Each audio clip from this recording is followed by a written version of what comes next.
예, 안녕하세요. 반갑습니다. 와운의 주영동 파트너입니다. 반갑습니다.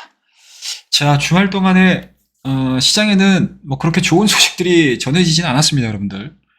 음, 우리 구독자님들도 그렇고 와운의 회원님들도 그렇고 일단은 시장이 좀 걱정이 되실 거예요. 주말 동안에 미국의 SVB 파산 소식이 전해졌고 그에 따라서 뉴욕 증시도 동반 하락하는 모습들을 좀 보여줬습니다.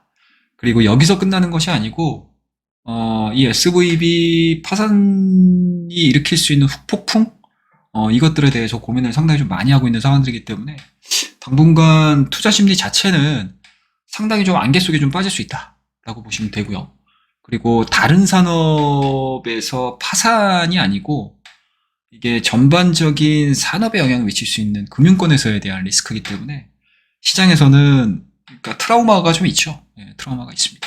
그래서 그 트라우마를 어떻게 이겨낼 것인지 그리고 어떻게 해결해 나갈 것인지 그게 이제 본격적으로 시장에서 좀 클리어하게 좀 나오지 않는다라고 하게 되면은 당분간 투자 심리 자체는 많이 훼손된 상태에서 진행이 될 가능성이 높고요. 그리고 특히 이제 국내 같은 경우는 1월달, 2월달에서 성장주들 몇몇 섹터들만을 가지고 지금 지수를 상당히 좀 크게 끌어올린 상황들이기 때문에 우리 국내 증시가 영향을 받을 수 있는 그 변동폭도 굉장히 좀 커질 수가 있다라고 보시면 좋을 것 같습니다.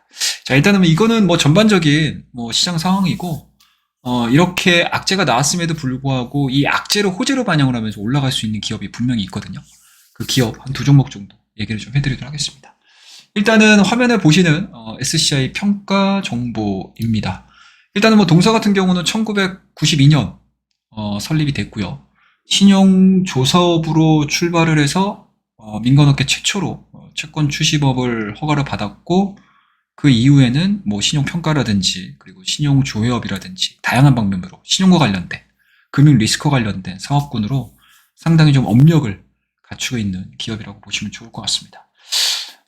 전반적인 차트에 대한 흐름들은 상당히 모멘텀에 충실하게 반영을 하는 그러한 기업이라고 볼 수 있을 것 같아요. 일단은 뭐 작년도 9월달과 10월달까지 진행되는 과정들을 보시게 되면 이때 당시에 어떤 일이 있었죠, 여러분들? 상당히 좀 시장 리스크가 커졌었던 시장이었거든요. 그리고 이제 금리 인상 속도가 상당히 좀 빨랐었던 시장이었기 때문에 일단은 그런 상황들이 연출이 되자마자 주가가 대량 거래량을 동반을 해가지고 상승을 하기 시작을 했고요. 그 이후에 적정 수준으로 시장에 대한 안정화 구간들이 좀 나오면서 다시 한번 또 하락하는 그러한 그림들을 좀 보여주긴 했지만 12월 달과 1월 달, 2월 달에 대한 주가 흐름들을 한번 좀 보시게 되면 이렇게 정확한 지지라인을 형성을 했죠. 그러니까 쉽게 얘기해서 모멘텀들이 없다 보니까 주가는 올라가지 못하는 과정에서 계속적으로 어떻게 돼요? 지지선을 형성을 하는 거죠. 그리고 다시 한번 모멘텀을 기다리는 숨고르기 국면에 들어간 상태에서 최근 들어서 뭐 알게 모르게 대다수의 시장 참여자들이 뭐 2차원지라든지 뭐 로봇이라든지 챗봇 쪽에 상당 부분 좀 크게 진행이 됐음에도 불구하고 동사 같은 경우는 2월 중순을 기점으로 해서 저점을 계속 높여가는 이러한 이제 우상향 패턴들을 좀 만들어내고 있습니다.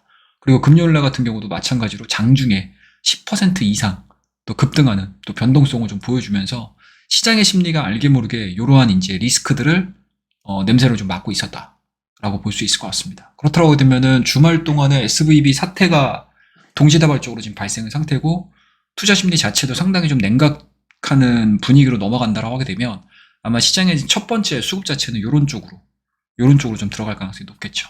그렇다라고 하게 되면은 뭐 직전 고점에 대한 강한 돌파가 좀 이루어진다라고 했었을 때 추가적인 상승 흐름들도 우리가 노려볼 수 있는 상황이어서 뭐 물론 이 종목을 장기적으로 가자라는 느낌은 아니에요. 하지만 지금과 같이 악재가 터졌었을 때 우리가 이제 단기적으로 모멘텀 플레이를 할 수 있는 대표적인 종목 중에 하나가 아닌가라는 생각이 좀 들고요. 그 다음에 이 고령신용정보도 마찬가지겠죠. 이 기업도 마찬가지로 1991년도에 설립이 됐습니다. 이 기업도 마찬가지로 채권 추심, 신용조사, 그리고 민원 대행업 뭐 이런 이제 금융 전반적인 서비스를 제공을 하고 있는 회사죠. 뭐 이름에도 똑같이 들어가 있습니다. 고려신용정보라고. 자, 이 종목도 마찬가지로 뭐 모멘텀에 충실한 기업이라고 보시면 좋을 것 같아요. 앞서 SCI 평가 정보가 작년도 9월달과 10월달에 강력하게 상승하는 그런 이제 흐름들을 좀 보여줬다라고 하게 되면 동종목도 같은 시기에 급등을 했었어요. 거래량을 이런 식으로 동반을 시키면서 주가에 대한, 그러니까 시장에 대한 모멘텀들을 딱 등에 업고 상승을 하기 시작한 이후에 시장에 대한 안정화가 이루어지면서 주가가 다시 조정을 좀 나왔었고요. 하지만 최근에 주가 흐름들을 좀 보시게 되면, 그러니까 1차적으로 작년도 8월달과 9월달에 시작하는 요 라인 자체가 전형적인 지지선으로서의 영향을 발휘를 했고요. 그리고 1월달, 2월달에 이렇다 할 모멘텀들이 없다 보니까 크게 변동성이 없었죠. 하지만 8월달에 있었던 이러한 지지선 자체를 크게 하향 이탈시키지 않고 숨고리 국면에 들어갔던 상태, 그리고 앞서 SCI 평가 정보가 2월 중순서부터 대량 거래량을 동반을 하면서 알게 모르게 우상향 패턴들을 좀 만들어주고 있었다라고 하게 되면, 동종목 같은 경우는 최근 들어서 거래량은 어느 정도 동반을 시켰어요. 그리고 그동안의 지지선을 강하게 돌파를 시키면서 또 올라갈 수 있는 무언가 자리들을 좀 만들어냈죠.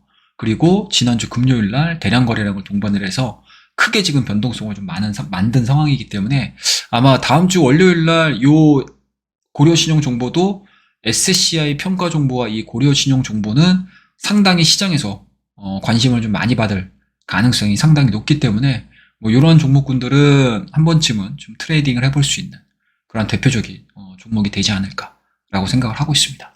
그래서 항상 뭐 기업의 성장성도 분명히 중요하겠지만 시장의 상황에 따라서 이렇게 수혜를 입을 수 있는 기업들은 시장에서 분명히 나오거든요.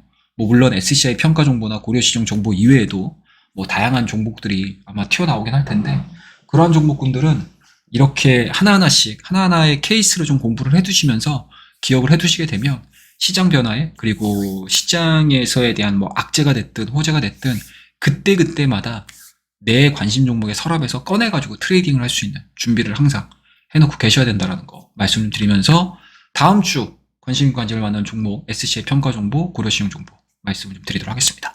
감사합니다. 자, 이 영상이 도움이 되셨다면 구독과 좋아요, 알람 설정까지 꼭 부탁드리겠습니다.